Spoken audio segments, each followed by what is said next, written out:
Hello, Paul. Hello, Robert. How are you doing? I can't complain, Paul. Let me introduce you. I'm Robert Wright, publisher of the Non-Zero newsletter. This is the Non-Zero podcast. You're Paul Bloom, famous psychologist, writer, and Canadian, and publisher of the Small Potatoes newsletter. Perhaps not the very first newsletter that had that name, but we're not going to go there, Paul. We're all derivative in some sense, aren't we? Everything is just a remake and a redo.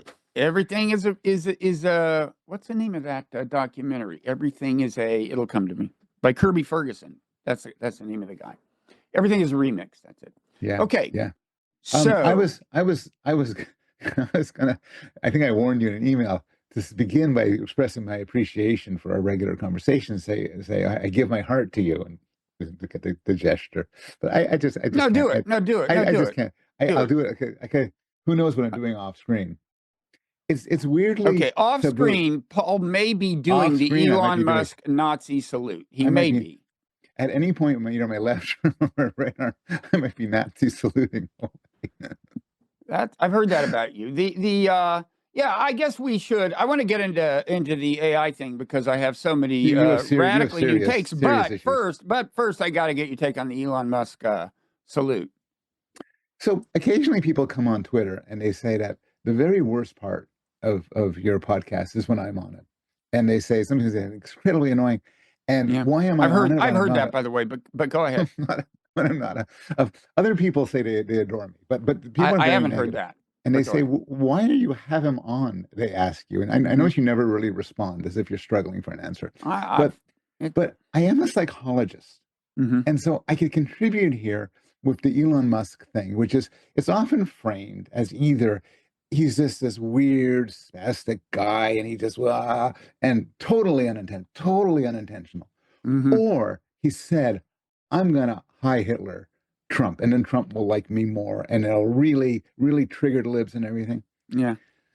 As a psychologist, I might say it might be neither of the extremes. It may be just kind of complicated. Like, he's doing it. He's, oh, I'm kind of doing it like that. That's going to be funny, but I don't really want to do it. And just complicated. Maybe he does. He doesn't even know he's doing it. People are complicated. I have a simpler There's my take. contribution. I think it was calculated trolling, and I think the tip off is the way he provided himself the plausible deniability at the end. So twice he does this thing. He goes from heart to Hitler salute. Very unusual gesture. That's the clip, by the way. The video. Oh wait, I used I admit, I just did. I just did. That was a mistake. Real high Hitler. But it wasn't a mistake on Musk's part, because then he does it twice, and it's bizarre looking because nobody does that. And then he says, something like, "From my heart to whatever." He and that way, I give you my heart. I think I give you whatever he says. It's heartfelt things, okay? And that way, when people when Blue America says "you Nazi," his supporters can say, "Oh, you fools! Didn't you see? He said it was a." That's classic calculated trolling. It's very much a Trump move to give your team talking points, to give them reason to think that the predictable outrage is unfounded. This is a classic Trump move. There's no way. I don't think in any way he didn't know what he was doing. Because look, if it was really something heartfelt, thanks, an emotion I'm not sure Elon Musk is capable of, but let's give him the benefit of the doubt and say he is. There's no way a human being expresses that by doing what, you start with your hand on your heart. You may do something with your hands, then go, but thanks so much. You just don't do a Nazi salute. And it was, we are in a situation where we have two of the most powerful people in the world, maybe the two, I don't know. Musk is like the first international oligarch in the White House, and both are completely addicted to publicity and will do almost anything to get it. That is not a recipe for stability and peace of mind. Agreed. I'm not. I mean, our interpretations differ. You're saying intentional trolling. Yep. I'm not entirely sure. It may have been. I mean, one thing to keep in mind is that Musk is not in general a man of sinuous grace. His emotions are very kind of. He's an awkward guy. He has described himself as on the spectrum, and he sure shows it. On the other hand, in defense of your claim, he has been getting in the news supporting Germany's far right party, being on stage and it's saying something which people could interpret in different ways, but basically saying on one occasion that it's really good when cultures stay coherent, when Italy is for the Italians and Japan is for the Japanese, and they didn't get too diffuse. In another case, telling people in Germany, the young people of Germany, that they shouldn't get too concerned about the sins of their grandparents. All views which you could sort of say one way and say another way, but there is a sort of theme. There is a little bit of a theme. You may be right that part of it was, wanting to kind of express allegiance to Trump, because nothing cements a friendship like comparing the other person to Hitler. So maybe that was nothing. Maybe that was part of it. So yeah. So you want to talk about AI? Let's talk about AI. So people have almost certainly heard of DeepSeek, this Chinese large language model that's, set Wall Street a spinning because it seems to raise some questions about some business models of some American companies. But another thing it's done is give people an opportunity to express their xenophobia. I don't mean that as a pejorative term, but to convey that they're scared of China. People saying, "Oh my God, they've got this. This is more powerful than we thought they had. It's it's comparable to ours, except apparently was cheaper to build and is cheaper to run than ours." And so, is it cheaper to run? I know it's cheaper to build. Well, they're charging way, way less. It's an inference-heavy model, which is to say, as these new reasoning models are, which is to say, a lot of the cost and principle is when you get the answer, as opposed to just being concentrated in the training. And yeah, so I thought it's more expensive to use. Like when I ask it a question, it uses more. Well, reasoning models are, but if you compare what they're charging for this reasoning model to what OpenAI is charging for O1, which is comparable in its power, it's night and day. It's like it's more than an order. It's at least an order of magnitude difference. We don't know exactly what that means. Maybe OpenAI just has massive profit margins in this case.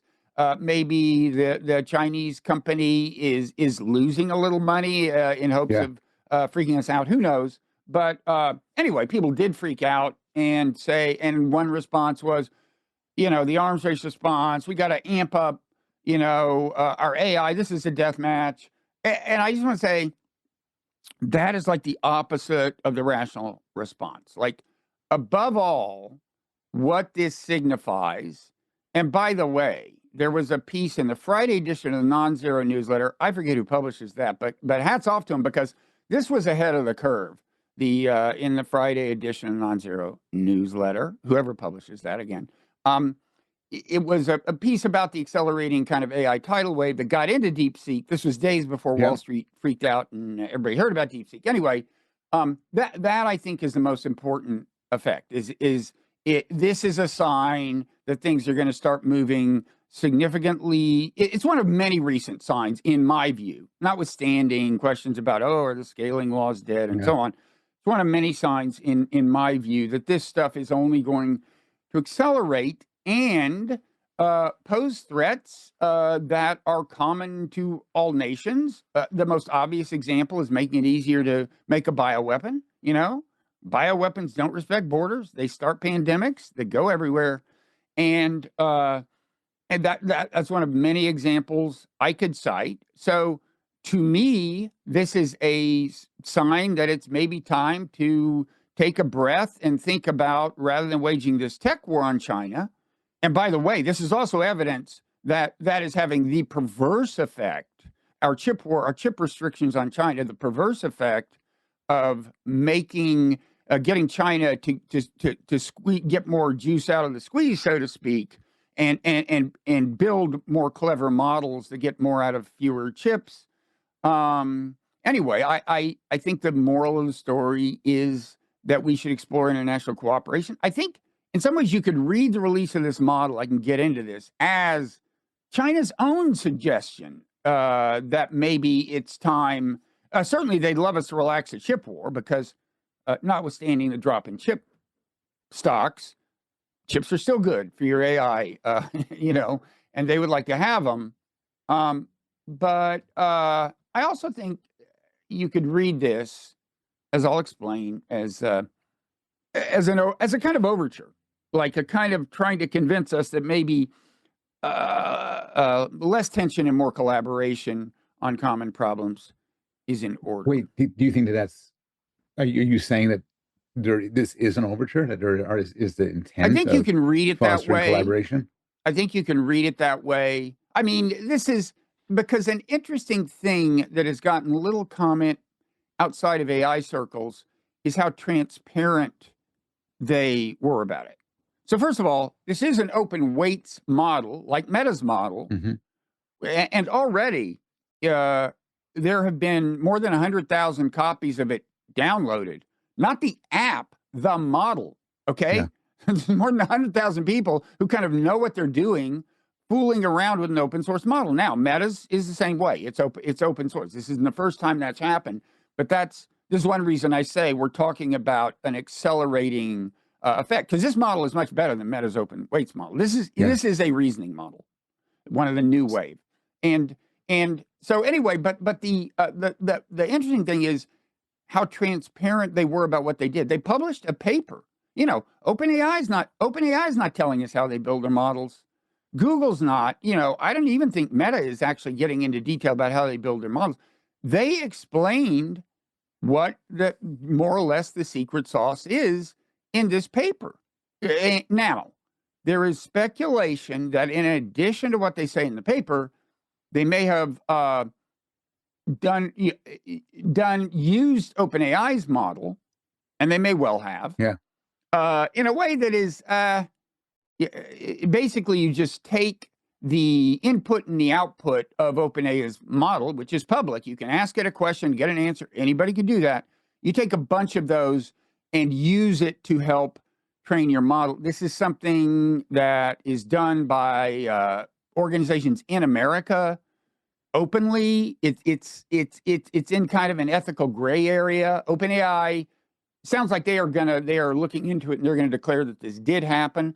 A little ironic, given that OpenAI, when they trained GPT, just with total disregard for all copyright law, which is actual law. What China did here isn't illegal. You know, and they didn't steal secrets, break into labs. It's just they did something you or I could do. And that OpenAI, understandably, does not want done on such a large scale that it helps competitors.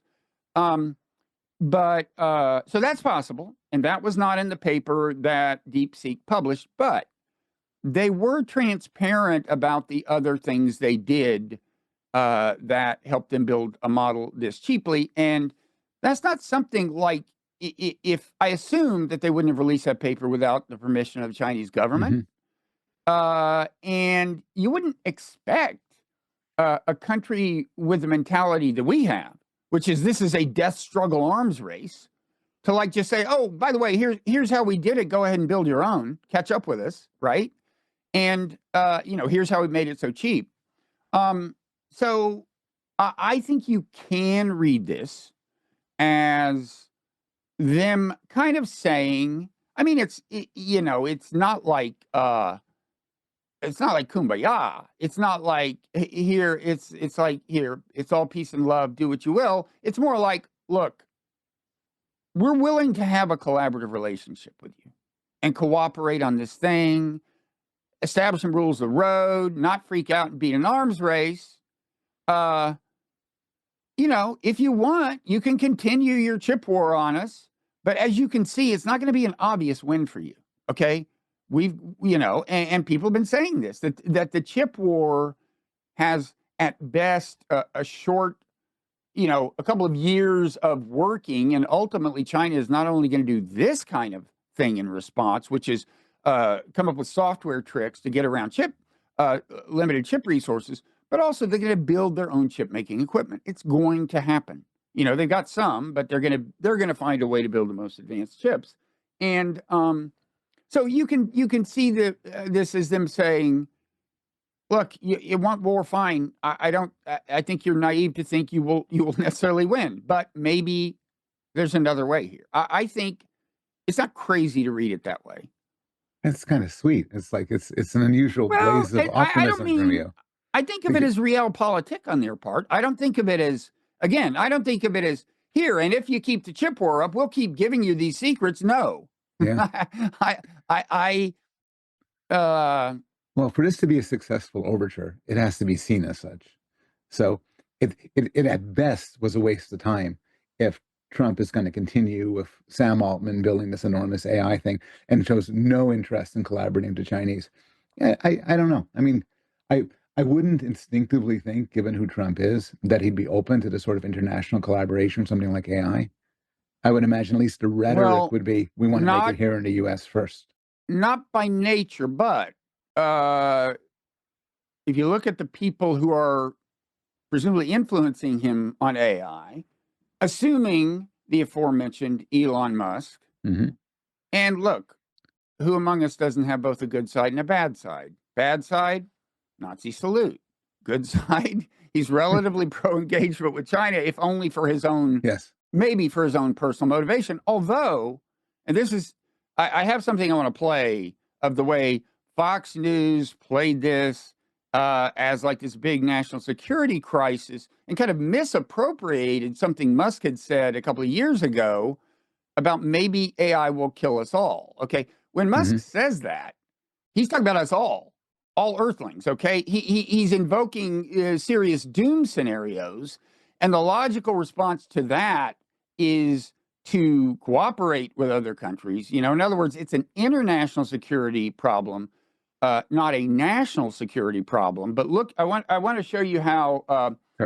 Okay, so they're interviewing David Sachs, who is the AI and crypto czar, and who is an interesting figure. Now, he, as you'll see here, he carries the conversation in the direction the Fox host and wants, which is, yeah, let's freak out and think of this as an arms race, kind of.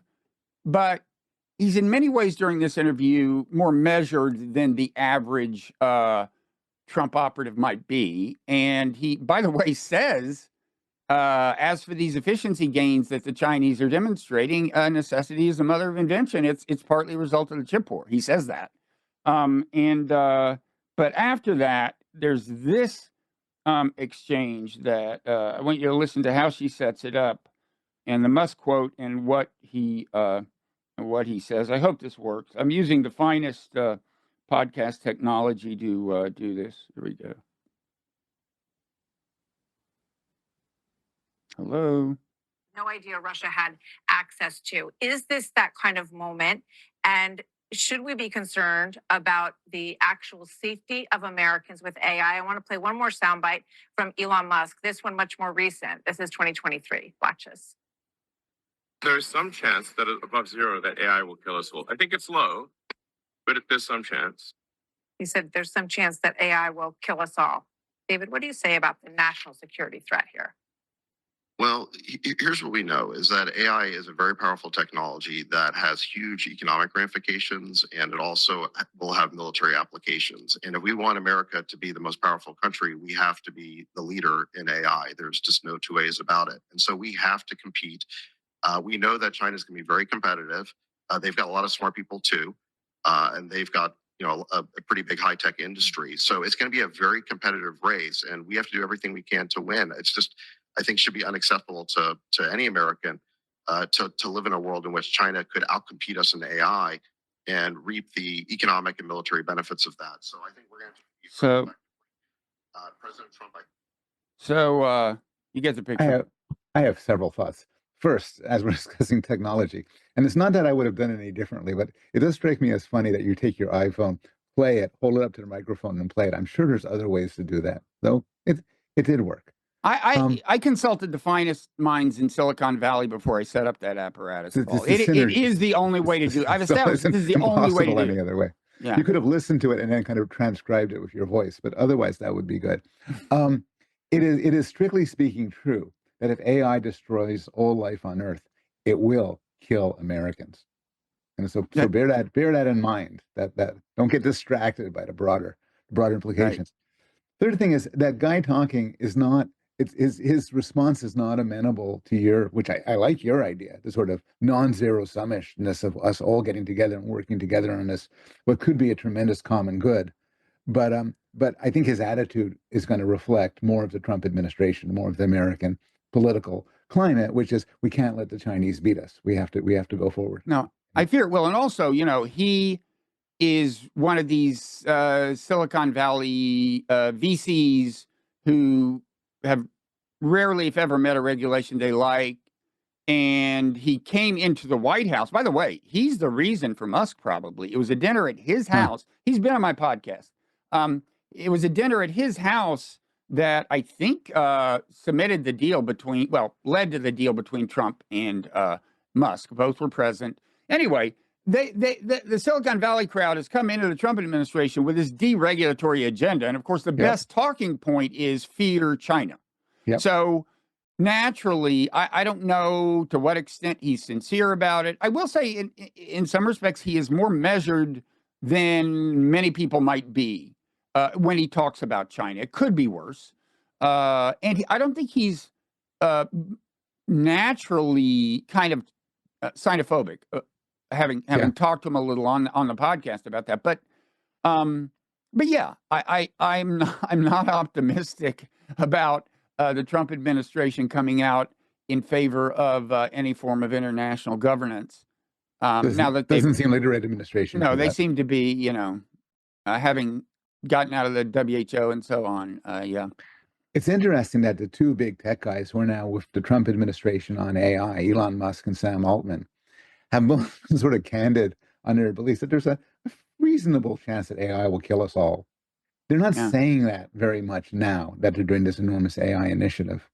I found something, this is a mildly gossipy thing, but it's one of these rare moments which I'm sort of fond of Trump, where Elon Musk was carping about Sam Altman's big plan with Trump. And when Trump was asked about this, he said, very honestly, you just said honestly, yeah, Elon Musk hates him. I know. And he said, I get it. I hate people too. I thought that was pretty smart because just honest. I mean, it's the relationship is so fascinating between Trump and Musk because they both really want to hang on to the relationship. Okay, it really helps them. It's highly non-zero-sum relationship, but they're both these loose cannons that at any moment may do something the other one wishes they hadn't. And this is a great example. So Trump has this great photo op with Sam Altman and some others saying, we're going to, build this infrastructure for AI. And the next day, Musk comes out and says, this is bullshit. He says, they don't have the money. Like, they haven't actually raised the money they claim they've raised. And Trump did handle it kind of well, as you said. He said, well, Musk hates one of them, referring to Altman. But who among us doesn't? It was not a bad way of reasserting a kind of, if not dominance, at least his rank in the relationship. Like, I can speak freely in a somewhat derogatory fashion about Musk, and then take a little of the bite out of it by saying, but I hate people. Yeah, he has his hatreds. One of the things you mentioned in your piece, which was very, very prescient, by the way. So the Friday piece. Oh, that's right. I published that. Yeah, that was your piece. The lead wasn't. It was a good lead by one of the many able contributors to our endeavor. But I mean, the first couple of paragraphs, which were masterful. You're right in saying that there's been talk over the last several months of things. What's the term? Running down, scaling problems, that diminishing returns. We've seen things have peaked out. These AI systems have run out of stuff to suck in. They're reduced to sort of sucking in their own outputs, a sort of human centipede thing, which will just drag them down.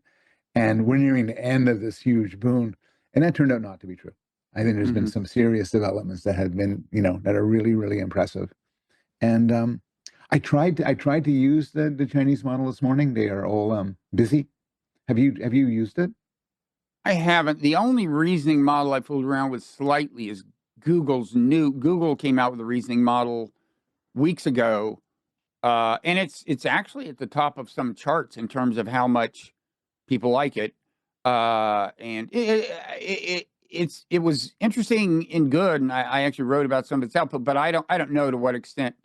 I'm not even clear on like what questions I could ask that would test the reasoning skills. I mean, it's definitely good for like math and science reasoning, but my uses of the LLMs are more as a knowledge base and a very good interactive explainer of things.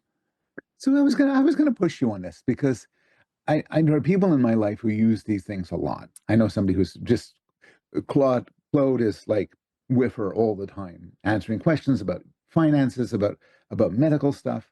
And I've used this. Like I go to the dentist and they say you'd have to do this, that, and other, and I ask it, do you have to? And I could send it X-rays, and I'll say, oh, this is this sort of thing. It's often astonishing what it can do, and but I don't have the feeling that you have it that integrated into your life in the same way. So here's an example.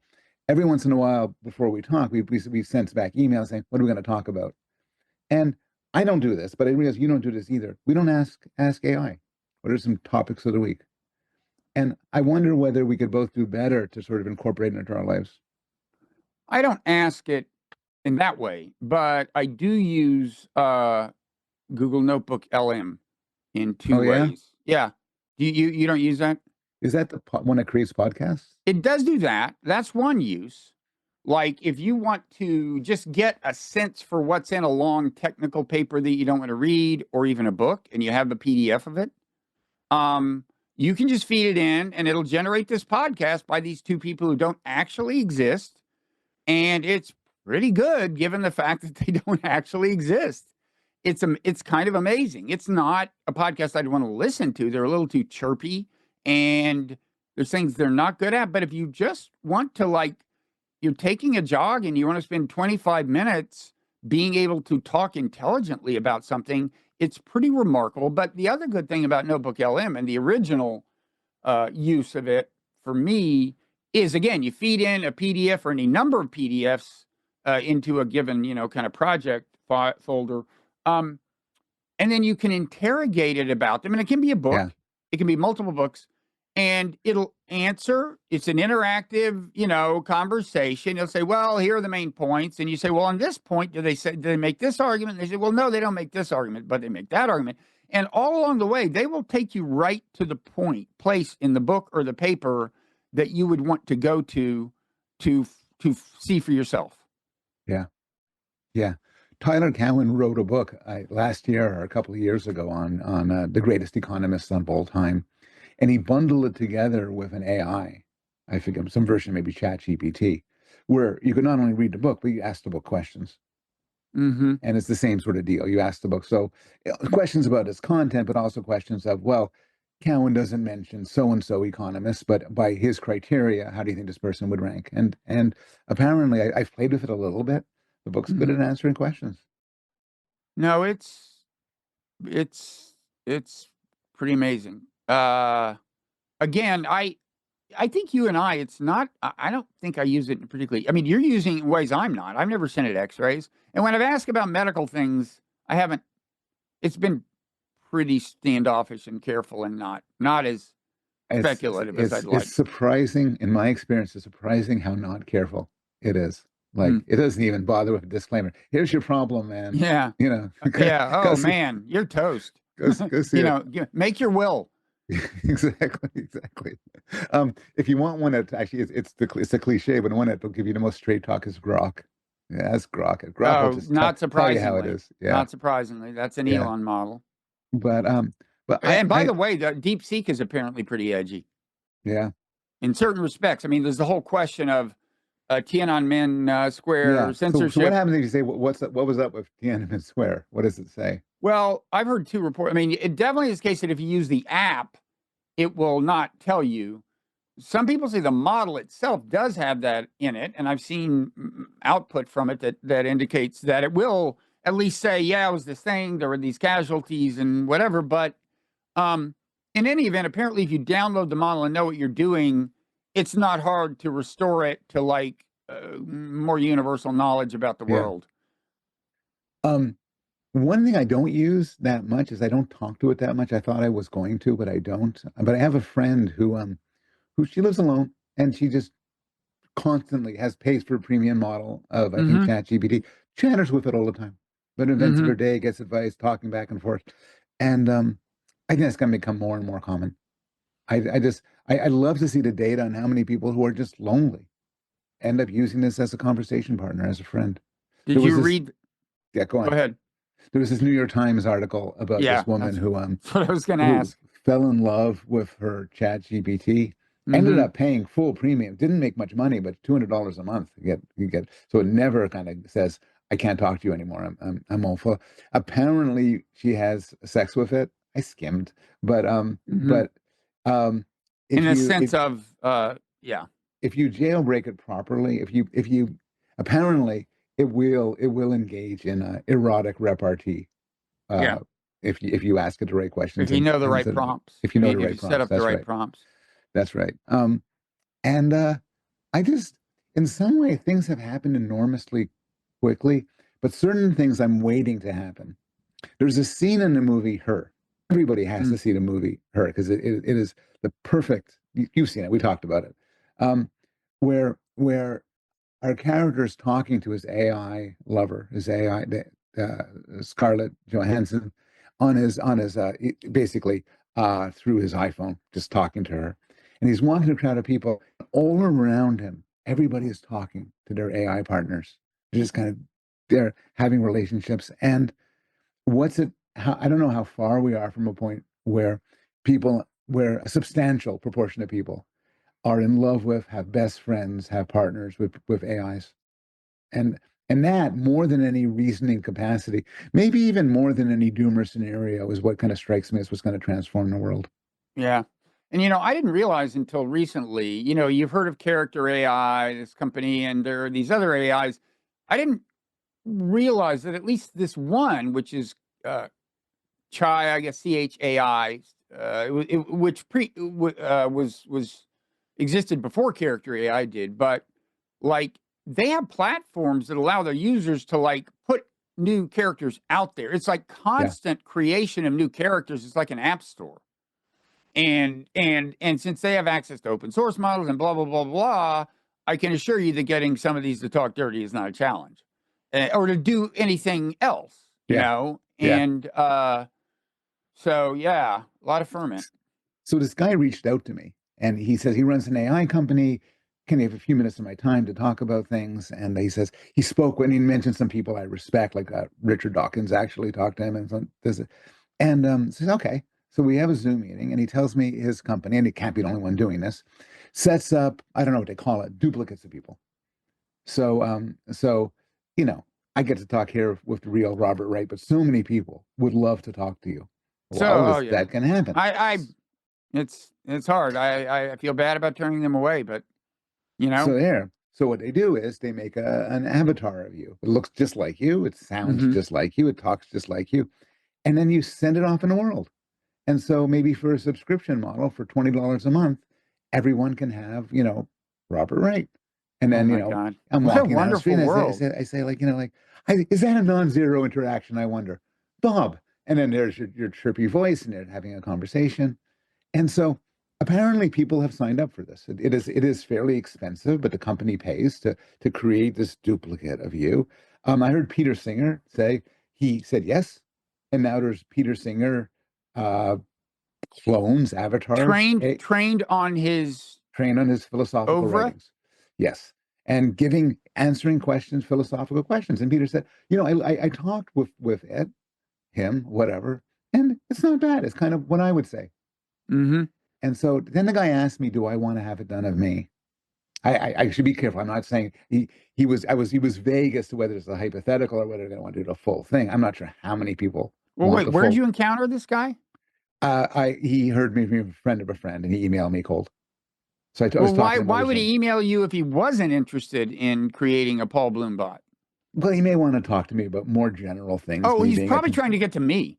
He's probably going to use you to get to, because as you said, there's huge pent up demand for a Bob bot. Bob, there's this wonderful book by Michael Lewis called Undoing Project, the relationship between Danny Kahneman and Amos Tversky, the two great psychologists, where ultimately Kahneman got the Nobel Prize. But Tversky was always seen as the smartest. And he kind of lorded it over Kahneman. And there's this scene where Kahneman gets an job offer, I think, at Princeton, and calls his friend Tversky very excited. And Tversky's first words were, they really wanted me.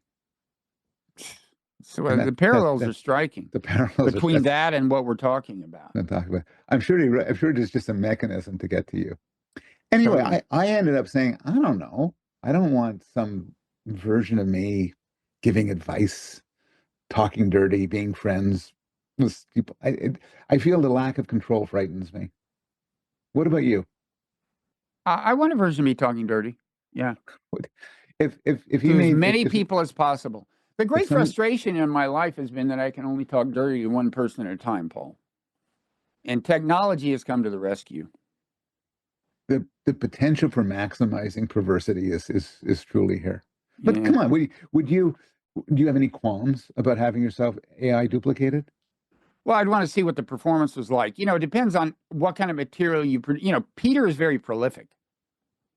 And so and it's well focused, it's a lot of stuff about ethical philosophy. It's like he's perfect because he could be like your counselor.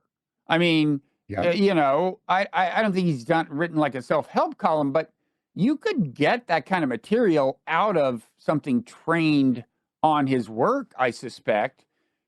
And that's the amazing thing. These models are getting to a point where they could actually grasp the principles he's articulating and apply them to daily life, even if he had only done a limited amount of that. At times I wanted something written. I had to have something written, which the consequences are very low just for an official thing, but it has to be written by me. So I give Claude a lot of my writing and says, how would Paul Bloom write? And it writes it in my style. Mm-hmm. Now you, more than maybe anybody else, anybody I know, there's a lot of data here for you. You have video discussions with different people. If I would have to make a conservative estimate, 5 million hours. A lot. I wouldn't go that far. Jam that all into an AI. It is just the abundance of data about a lot of that is me asking questions, although there is come on, constant 5% of it. So you join the many viewers and listeners who complain that I inject too much of myself into these quote interviews. But I'm not a super prolific writer, but I have generated a lot of newsletter content over the last shockingly, it's been like 6 or 7 years since I started Mindful Resistance. I have books, and then I was writing shit before that, just not like.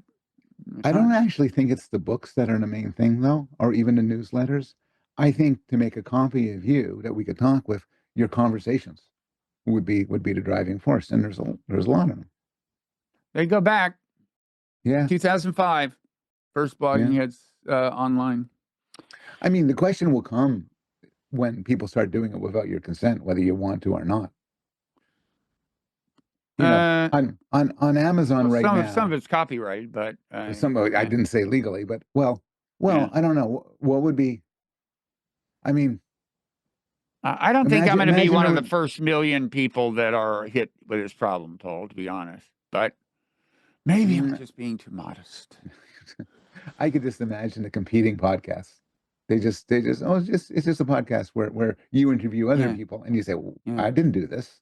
Yeah. Who can tell? I encourage that. As long as the Bob-bot periodically issues a plea for global cooperation and understanding, I'm fine. Right. What you wouldn't want is a Bob-bot that sort of tweaked, an evil Bob-bot that says, no, we have to have American domination in this. No, we don't want bad Bob. No. Well, all of this to look forward to. Now, we've been talking. It's almost time for overtime. We haven't even gotten around to your newsletter piece on empty threats, which has relevance to Trump. Maybe you could say a couple words, and then we could get into the Trump implications in overtime. Plus, we're going to talk about, we could be here forever. Oh, yeah. We got Oscar predictions. You have Oscar predictions. I have things to say about entertainment products, Severance. That's a very Bob-bot thing to say. You have things to say about entertainment products. I'm practicing. I'm trying to provide training material for the bot. So my Substack was called Empty Threats, and unlike some of them, it's not actually an attempt to to say anything particularly original. It's more of a summary of some ideas which I find really interesting. And the very short version is it's about the sort of adaptive uses of irrationality. And so the sort of starting point, and this is a sort of Dr. Strangelove thing, but you have a more personal thing. Suppose I want to, well, the starting point is a movie called Carry On, where this guy says, to this guy working in an airport, let the bomb through the luggage scanner, and if you don't, I'm going to shoot your girlfriend. And if you think about it, once he fails to let it through, there's no motivation to shoot his girlfriend anymore. So how can the guy convince him he will do it, even though it's not rational to do it? And there's various answers on how to do this, but one answer is irrationality, which is, he could say to the guy, look, once I stop your guy from going through with the bomb, there's no point in murdering Nora. It's just irrational. And the guy say, yeah, but I'm crazy, and never fuck with me. You could say he's under the influence of impulses that were designed in a hunter-gatherer environment where it made sense to, even at great cost, demonstrate that you follow through on your threats, because that would pay off in the future, because your entire social universe is watching. But you're right. In this case, this would be irrational. And this is a theory, I think I identify Robert Frank, the economist, so I think other people have thought of it before, for why we have emotions like rage, which is anger, rage, losing your temper, are sort of forms of irrationality, because they throw you off of a sort of cold-blooded cost-benefit analysis that in the end are good for you. Because if you will respond perfectly proportionally to anything I do to you, well, you're kind of more of a pushover. But if I know you'll blow your temper if I try to exploit you too much, I won't exploit you too much. And one of the consequences of this is, and this gets us to Trump, is that a purely rational actor, it's hard for them to make credible threats about the future, because the only threats they'll carry out are ones where it's just as beneficial and intelligent. And so if Hillary Clinton says, well, if you don't do such and so, I'm going to start a nuclear war, nobody will believe her. She's not going to do that. It's stupid. Donald Trump, on the other hand, and this brings us to tariffs. As a Canadian, by the way, I'm very sensitive for this. He may do some bad things to our country in about a week. Little alone, like Colombia. But so when Trump says, I want to do 25% tariffs on all of you countries unless you do stuff, you might think, well, he's not going to do that because that's going to hurt the American economy in predictable ways. But what if he's not rational?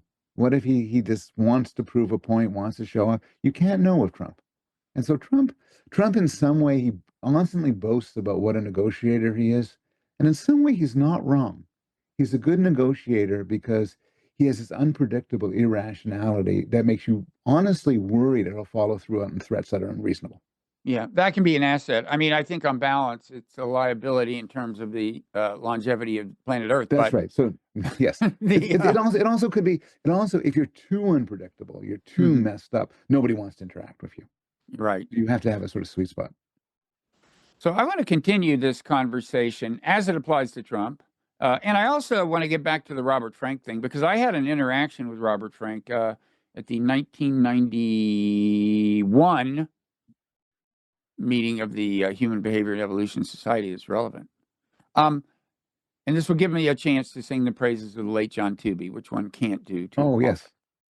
Great thinker in evolutionary psychology. A brilliant guy, a wonderful guy. I guess we were both friends with him, and yeah. Or maybe died, was it last year or late? Anyway, he died. But we're gonna do that in overtime, which people can access by becoming paid subscribers to either the Non-Zero newsletter or the Small Potatoes newsletter. Also, Severance. We're gonna talk about Severance. Oh yeah. Well, we're gonna get. I mean, like I said, this is gonna make Woodstock look like a short concert. Speaking of which, I want to talk about the Gimme Shelter. I watched that documentary. I want to talk about that. That was a masterful segue there. That was really good. So go to Non-Zero or Small Potatoes or both, and do as you will. But we thank you, even if you don't, because bye. Paul loves you all. I give my heart to you. Yeah, Paul, do the heart to you salute as it's known. We're gonna play yours over and over again. Yeah, I heart you. Show them, Paul. What I heart you means. This is I heart you. See, that's the way he would have done it if he had meant it. That's the non-Nazi way to do it. Yeah. Okay. So. Okay.